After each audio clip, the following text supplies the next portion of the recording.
আসসালামু আলাইকুম, welcome everybody two Bangladesh affairs. আজ আমরা আলোচনা করব বাংলায় মধ্যবিত্ত শ্রেণীর বিকাশে তিনজন অবদানকারীর নাম নিয়ে। নওয়াব আব্দুল লতিফ, স্যার সৈয়দ আহমদ খান, সৈয়দ আমির আলী। মুসলিম মধ্যবিত্ত শ্রেণীর বিকাশে এই তিনজন ব্যক্তির অবদান অত্যন্ত বেশি। আমরা 1 নম্বর প্রশ্নে দিয়েছি মোহামেডান লিটারেরি সোসাইটিকে প্রতিষ্ঠা করেন। 2 নম্বর প্রশ্নে আছে মোহামেডান অ্যাংলো ওরিয়েন্টাল স্কুলকে প্রতিষ্ঠা করেন এবং 3 নম্বর প্রশ্নে দেওয়া আছে সেন্ট্রাল ন্যাশনাল মোহামেডান অ্যাসোসিয়েশন কে প্রতিষ্ঠা করেন।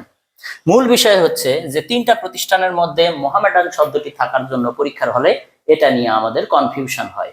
তো ছোট্ট একটা টেকনিক অবলম্বনের মাধ্যমে আমরা এই সমস্যার সমাধান করতে পারি। যেহেতু নব একজন সমাজের প্রধান বা মাথা, এই জন্য সোসাইটি মোহামেডান লিটারেরি সোসাইটি প্রতিষ্ঠা করেন Nawab Abdul Latif. Mohammedan Anglo oriental school, যেহেতু স্যার স্কুলে পড়ান, এজন্য সৈয়দ আহমদ খান প্রতিষ্ঠা করেন এই প্রতিষ্ঠানটি। এবং সেন্ট্রাল ন্যাশনাল মোহামেডান অ্যাসোসিয়েশন প্রতিষ্ঠা করেন সৈয়দ আমির আলী। অর্থাৎ সৈয়দ সেন্ট্রাল, স্যার স্কুল, নবাব সোসাইটি প্রতিষ্ঠা করেন। এবং এই তিনটি প্রতিষ্ঠান ধারাবাহিকভাবে তৈরি হয় 1863, 1875 এবং 1877 সালে। ধন্যবাদ সবাইকে।